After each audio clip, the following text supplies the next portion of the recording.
My mission is to understand the relationship between genes, health, and the environment, and human wellness, what we call today precision medicine. Cancer precision simulation is about making sense of what happened for the individual. It's about two things, really. It's about the individual, but it's about precision. The current standard for genomic diagnosis is primarily based on the information obtained from the DNA sequence. We call this method of diagnostic 2D genomics because it is based on an interpretation that is linear on the sequence of the DNA and your genes. This linear coding in the genes make molecules in 3D that works like nanomachines. Each patient may have an alteration in different parts of this little nanomachine, and what is altered and how really could have ramifications for how we try to help them later. Our own methods now represent the gene product in 3D and assigned to this gene not only the structure in 3D, but also the motions that it has to do in order to give rise to a particular function. We are very grateful for the support of a multi-year investment from the Advancing Healthier Wisconsin Endowment, which are allowing us to push the frontiers of genomic beyond where they were ever before. Clinical genetics has in a way been in flatland. We have on the bottom of the screen is a representation of a gene, and it's a linear sequence. And at the bottom you can see these colored ticks. These are sites where there's been a difference in different people, a genetic variation.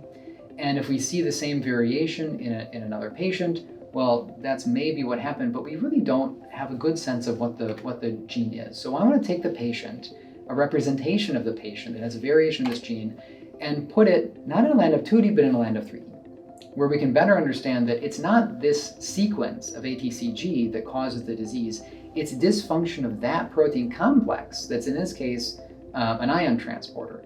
And if we can calculate what happened to that protein in 3D for a reference, and then what happened in the patient, now we can get a sense of what's different and how it's altered and what it means for the patient.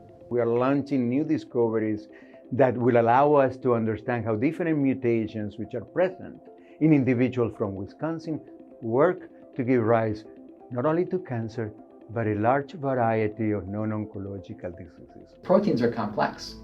It's not just the linear sequence, but they fold into a 3D shape. And that 3D shape has characteristics. Some of these are chemical. In here you're seeing kind of an X-ray, so we can see the architecture of this protein. But on the other side, you're seeing a surface property. This is what actually is interacting with other proteins in the cell and doing something. It's a little nanomachine. This happens to be an adapter. And when it's in one shape, it can bind to one set of targets. When it's in a different shape, it binds to a different set of targets. We're looking at the DNA changes that happened in a given person who came into the clinic. And they may be the only human we've ever seen that change in. And we can take the data and we can model what happened for you. So I think it's a way to really personable way, take something like data science that might seem very abstract and DNA sequencing, which might seem very objective, and really make it something that's meaningful to the individual. And furthering the impact of the Mellowes Center is working with the Milwaukee Regional Medical Campus and beyond, including hospital partners, the Clinical Translational Science Institute of Wisconsin, and the Office of Clinical Trials to make new genomic-based medicine available to the population of Milwaukee. Quite often, people who have an undiagnosed disease, sometimes called a rare disease, they don't even know that what they have is real because there's no diagnosis. The doctor can't say, you have this. We can tell them, this is what happened for your child. And to give, in that sense, to give a name to it is a very meaningful thing for the patient. And so in a lot of ways, even the core of our research, our goal is to take syndromes, which is a collection of phenotypes, a collection of traits, and to make syndromes into diseases, because we can tell you why it happened. Thus, the impact of this work goes from gene to molecules, to cell to humans, to the community. It is allowing us to develop, optimize, and implement new methods for genomic diagnostics.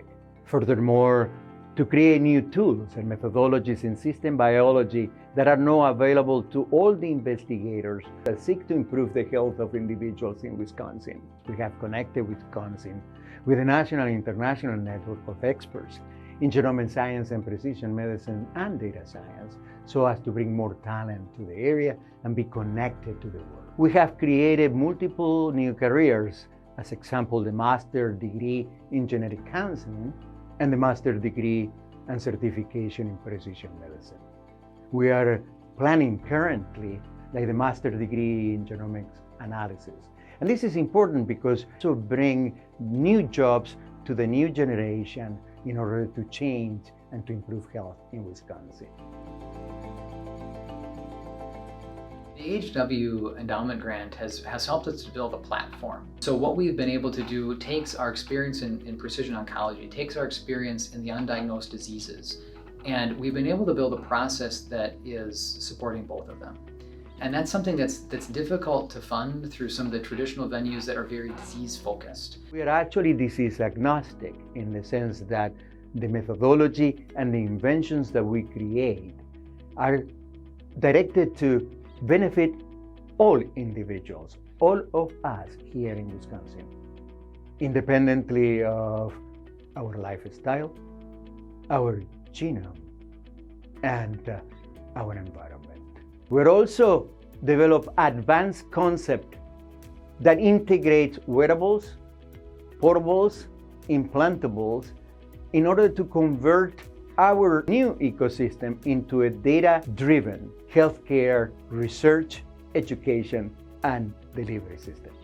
We have demonstrated that for cancer and for other diseases, our approach of 3D genomics is far superior.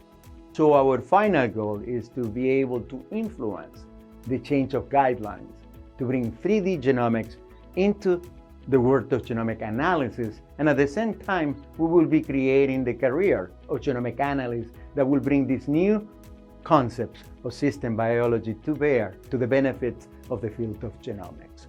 3D genomics is a transformational approach that is calling attention worldwide.